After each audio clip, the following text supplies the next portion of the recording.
we can talk about these big Illuminati-like entities at this period of time. It's just because of time. Like, they aged out. Like, you can't get in. Anthony Joshua was not supposed to make it out of that car crash. That car crash was absolutely done to end his life. That was deliberately done. But when things like that are deliberately done, there have to be other people involved, other casualties involved to make it look like an accident. That Anthony Joshua crash should let you guys know to stay prayed up, bro. Evil eye is real. Evil eye is real, yeah? Because, bro, like I said in our previous video, that car crash is spiritual, bro.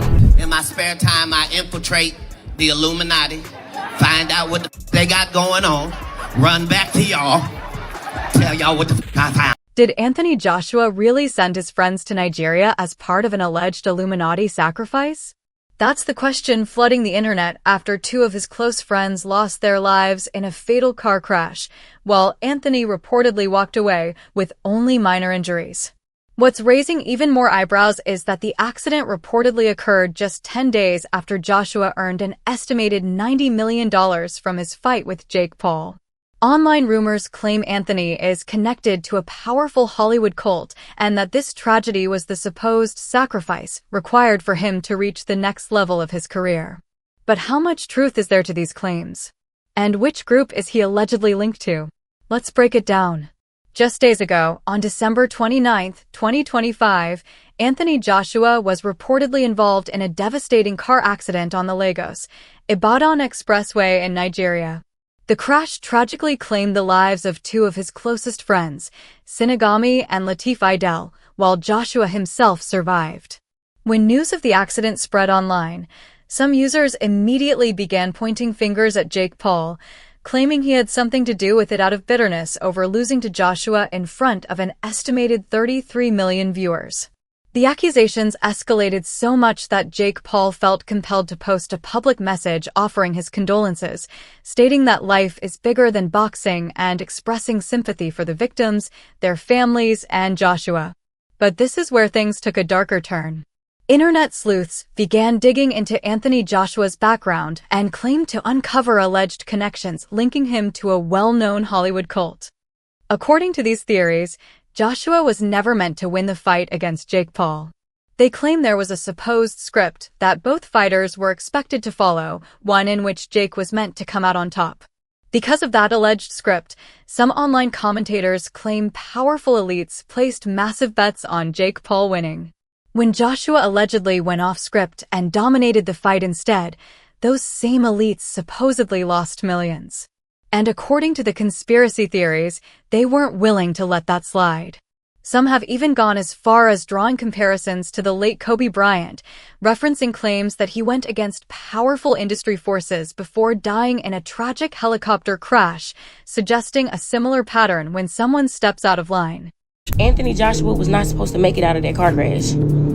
That car crash was absolutely done to end his life. Now, I personally don't feel like Jake Paul had anything to do with it because I feel like this whole thing is bigger than him. It's higher than him. You know what I'm saying? But, of course, that's always a possibility. He could have something to do with it. That's possible. But I personally feel like it was the elites, specifically the elites that bet on that boxing match because Anthony Joshua was also not supposed to win that boxing match. Jake Paul was. Anthony Joshua is doing a lot of things that Anthony Joshua should not be doing. So there are attacks on his life right now because he is going against the grain. Anthony Joshua is not falling in line and listening the way he is supposed to. So they are trying to kill him. They being, y'all know. Another thing, I recently ended up on CIA Talk. Don't know how, but I've been watching interviews of members of the CIA telling us the things that they can tell us, right? One of the interviews that I watched, this man, I kid y'all not, this man says that the CIA has the capability of hacking your car. They have the technology to hack your car and make you drive into a tree, make you drive off the road, make you drive into the ocean, make you drive into another car, make you unalive yourself. Sit with that. The reason some people are tying this situation to Kobe Bryant's death is because they believe Anthony is allegedly connected to the same secret group Kobe was rumored to be part of. This claim gained traction after Bishop Larry Gator appeared on a podcast and shared what he described as disturbing details about what he believes really happened to Kobe. According to Gator, Kobe was allegedly a member of a group known as the Black Boule, which he described as a black counterpart to Skull and Bones. He claimed this organization plays a role in many events within the black community. Gator alleged that the group recruits high-achieving black individuals, such as athletes, celebrities, and politicians, to serve as gatekeepers. He further claimed that, in order to maintain their status within this group, some members allegedly participate in satanic rituals. Gator went on to accuse several high-profile figures, including LeBron James, who he claimed replaced Kobe, as well as Oprah Winfrey, Bill Cosby, Jesse Jackson, Alabama Sharpton, Barack Obama, and even Martin Luther King Jr. According to his allegations, these individuals serve powerful white elites and are said to turn against their own people if anyone steps out of line. Gator also claimed that Kobe was a full member of the Boule and suggested that Kobe's Black Mamba nickname was tied to serpent symbolism.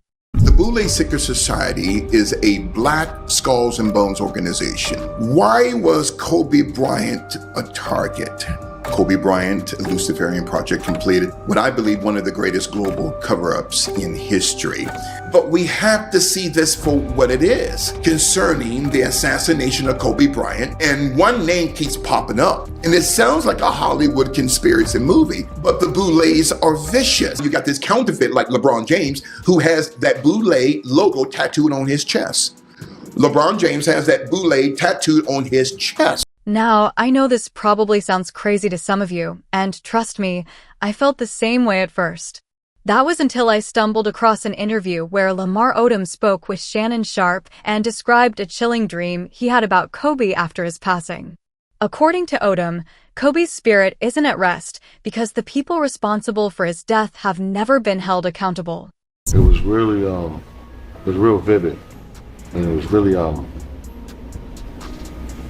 he said something to me I'm never gonna ever forget. He said, "Hello, the afterlife ain't what people make it up to be." I was like, "Oh shit." I didn't know how to take that. Like, what do you mean? He missed girls. His mission is not done yet. Get it all in now, Right. because you don't know what to expect. But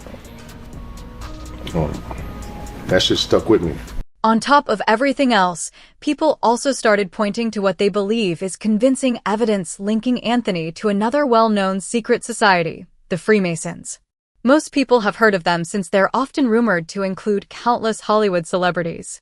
Beyond Anthony allegedly flashing hand signs that some say closely resemble Masonic symbols, his recent fight with Jake Paul was also filled with the number 33, a number that holds major significance within Freemasonry. For starters, Freemasons are known for using the number 33 prominently, even wearing gold rings engraved with it. Coincidentally, or so some say, 33 million people reportedly watched the fight on Netflix. Anthony was allegedly taxed $33 million, and to top it off, this bout was also said to be his 33rd professional fight. While some might brush this off as pure coincidence, many online don't see it that way at all. When all of this surfaced, a lot of people couldn't help but connect it back to what Katt Williams has been warning about for years. In multiple interviews, Katt has repeatedly claimed that secret societies exist within the entertainment industry and that they recruit celebrities to do their dirty work. In exchange, those celebrities allegedly receive fame, power, and massive financial rewards. In fact, back in 2024, Katt openly accused Ludacris of selling his soul, claiming that both he and Luda were offered a $200 million Illuminati contract. According to Katt, he turned the deal down, but Ludacris allegedly accepted it, which Katt says is how he landed his role in the Fast and Furious franchise. Are you related to Luda? No, so there was a crossroads where we were both invited to an Illuminati thing, and it had to be one or the other of us, and decisions had to be made. So it was both of us, we were equal. One of us had to cut off all their hair and couldn't do the sideburn thing no more with the points. And the next person, they said, was going to get $200 million because they were going to pay him $10 million a movie to do 20 movies. And that's how the conversation happened. One of those persons turned out to be Ludacris, and the other person turned out to be Katt Williams. Now, one person ended up with a light-skinned, ugly-faced wife that's never done a... Remember I told you that if I say that, it applied to 7 people? Yes. It's part of what they give you. Okay? I didn't get it. I'm not mad about it. How much money they give? 200? Sir, Fast and Furious is on what number right 10. now? 200 million. I might need to get me one of the more women that look the same. That's what they all end up saying at the end of the day. And even after all that, Katt doubled down with even more explosive claims about the Illuminati and why so many celebrities still get involved despite knowing the risks. He said the rewards being offered are simply too tempting to turn down. Because of that, some of them choose to join anyway, fully aware that at some point they'll be expected to make some kind of sacrifice to maintain their place. One world people exist because it's a very powerful concept to have and far too lucrative and beneficial to not be attempted. Recruitment is an important facet of all. We have to get some young global leaders. Well, understand, this is the only reason that we can talk about these big Illuminati-like entities at this period of time. It's just because of time.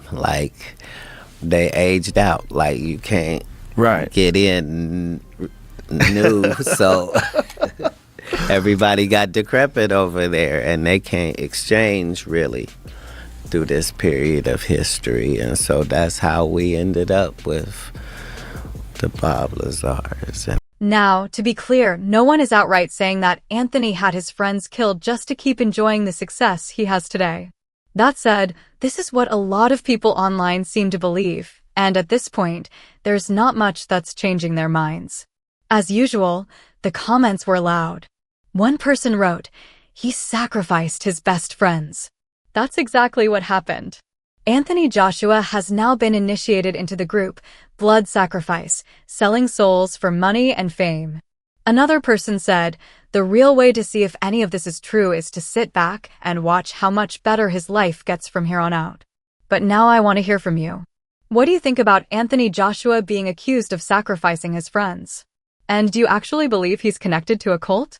Drop your thoughts in the comments below, and don't forget to click here to watch this other extremely messy video.